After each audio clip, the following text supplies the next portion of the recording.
Cherubs, this past year I took a break from teaching and art history to study and travel in Italy and the UK. This summer I'll be taking a short break from my usual videos to share what I learned and take a closer look at one of my new favorite art forms: cheese.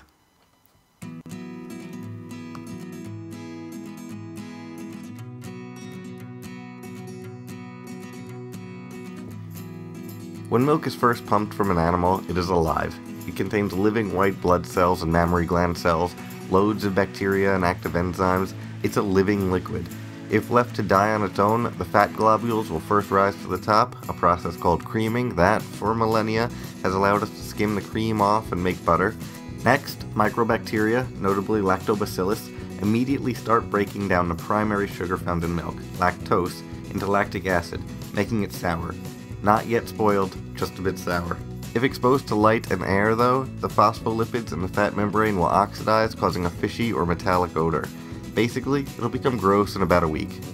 So it is the job of the cheesemaker to control the death of the milk, to steer it towards something durable and delicious, to give it an easeful death.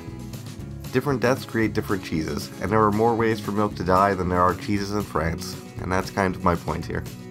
This process starts by adding to the milk a starter culture of microorganisms, as I discussed last week. They will begin the milk's decomposition. Now though, let's discuss the transformation that happens on those famous wooden aging boards that the FDA from time to time threatens to ban. Aging cheese is much more complicated than setting it and forgetting it. Wheels of Parmigiano Reggiano weighing over 80 pounds need to be flipped and brushed regularly.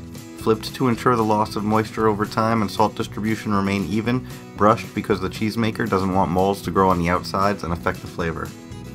Some cheeses require those molds though, and different cheeses want to attract different types of mold. The molds are simply microflora that require oxygen to grow, so they gather on the rind of the cheese, forming colorful patterns. By controlling the temperature, humidity, moisture, acidity, and so on, the cheese ager, or affineur, chooses which molds he or she wants affecting the flavor of the cheese, and sometimes, in a bloomy rind cheese, the maker will actually add these molds into the milk. Then, when they are exposed to the air on the surface of a cheese, they'll start to present themselves. The molds we see on these hard cheeses, though, were present in the milk curds and the air before we saw them. No need to add them to the milk. The first molds to appear feed off the oxygen and lactic acid created by the lactic bacteria during the cheese making. It's exactly the type of decomposition the cheesemaker wants. If your clementine grows these molds, that's bad. But here they are releasing an enzyme that further breaks down the fat and proteins in the cheese, and this creates better flavors. Flavors that take time. In an aged cheddar, you'll sometimes find crystals of calcium lactate that were formed by the ripening molds when they changed the structure of lactic acid into something less soluble. The inside of a cheese is active as well during the aging. The lactic acid bacteria finish off any leftover lactose, and this is why people who are lactose intolerant can still eat an aged cheese without any discomfort. These are the signs of an easeful death. Traveling through a store of cheese, you can easily see the progression of these molds.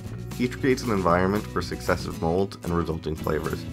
Lipid breakdown releases volatile short-chain fatty acids, and cheese succumbs to entropy, becoming more varied, more chaotic, and more complex in flavor. And from this decay, the cheese is reborn into something much different than milk. It's been resurrected into something greater than a fleeting white liquid secreted by mammals and into a concentrated expression of land and culture, a package of diverse and seductive flavors that carry protein and fat-soluble vitamins to be shared on a cheese plate and bring people together. Through its death, it helps us maintain life and happiness.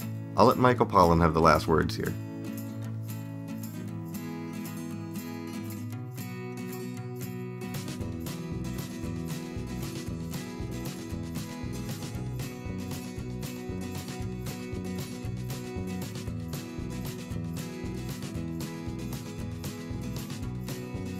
So that concludes those cheese videos. I'll continue with my art history stuff next week. Let me know what you think. I certainly have plenty of information on food to do a few more videos on this kind of thing if that's what you'd like. And I also need to give a big thank you to all the people here at Quick's Traditional. About 6 months ago, I emailed all of the best cheese producers in Britain, and Quick's responded.